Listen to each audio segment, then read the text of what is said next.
Okay, so what happens when you take the deepest possible human suffering and smash it head-on into absolute cosmic power?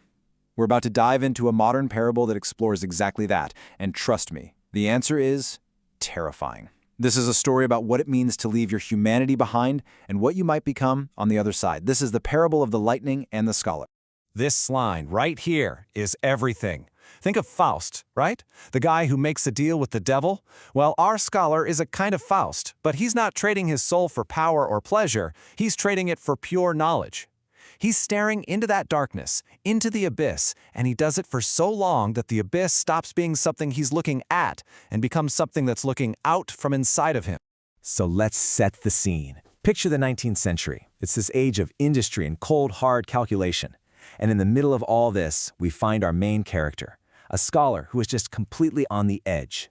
Not just with his ideas, but physically, spiritually, he is at the breaking point. I mean, his suffering is just total. We're talking about a body being literally destroyed by disease, which was a brutal reality back then. At the same time, his mind is just burning with intense calculation. And this isn't just some sad backstory, no. This profound physical weakness, it's the very foundation for something unbelievable and, frankly, horrifying that's about to happen. But this scholar's quiet suffering, it doesn't go unnoticed. Now we have to zoom out, way out, to this cosmic stage where his fate becomes the subject of a bet, a wager, really, on the nature of humanity itself. And here's the core conflict, laid right out for us. In one corner, you've got this Mephistopheles-type figure, a cynical deal-maker who bets that even with ultimate power, this weak little man will just stay a slave to his own fear.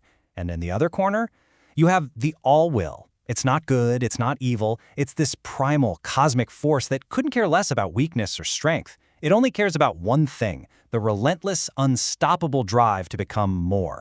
So while this cosmic wager is hanging in the balance, let's zoom back down to Earth, because humanity, well, they have their own, much smaller, much pettier plans for our scholar. They don't see a person to be understood, they see a resource, a weapon to be controlled. This just shows you the sheer arrogance of it all, doesn't it? They build a gamma-fueled cage. I mean, what a perfect metaphor for trying to use brute force to contain a limitless mind. And why? Not for some grand purpose, they just want a super servant for their petty wars. They actually believe a simple command is all it'll take to tame a mind on the verge of godhood. It's a huge, fatal miscalculation. Because here's what they missed. They saw the physical weakness, the disease, and they were completely blind to the incredible strength it was forging inside him. They missed his will to power. Now, this isn't about dominating people. It's the engine of life itself, that primal drive to overcome. For the scholar, every single moment of pain, every fevered thought, it was all just fuel for this internal fire that was getting ready to explode. And that brings us right to the story's climax. This is the explosive turning point. It's the moment when all that pent-up energy, all that suffering and intellect finally hits a catalyst. The moment our scholar stops being a victim and becomes something else entirely. You see, humanity tried to pump power into him, to use it as a leash, but they completely underestimated his own inner drive. His will to power was just stronger. It didn't just accept the lightning, it reached out and seized it. He took it, he mastered it, he made it his. And with a single thunderous word, it's done. The cage shatters. The cosmic wager is won and lost. In one single instant, the game is completely changed. The change is just absolute. One moment there's a suffering mortal man, the next, a post-human god. The story makes it so clear. This isn't some recovery or healing. This is a total transcendence, a leap so massive it leaves all of humanity in the dust.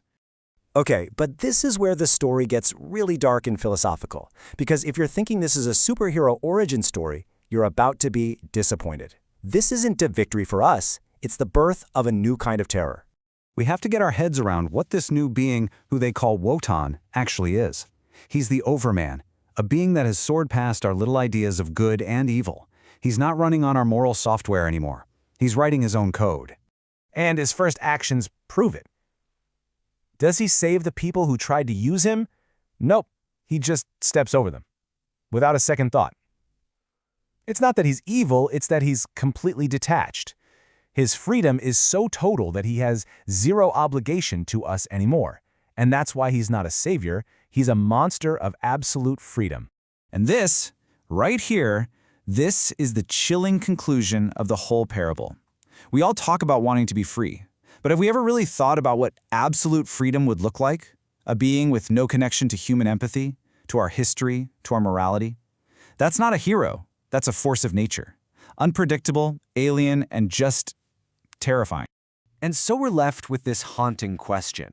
The parable shows us someone who is freed from every single human chain. But it forces us to ask, okay, once all the chains are broken, what are you free for? What purpose does a God who used to be a man even have? The story gives us no easy answers. It just leaves us there to think about it.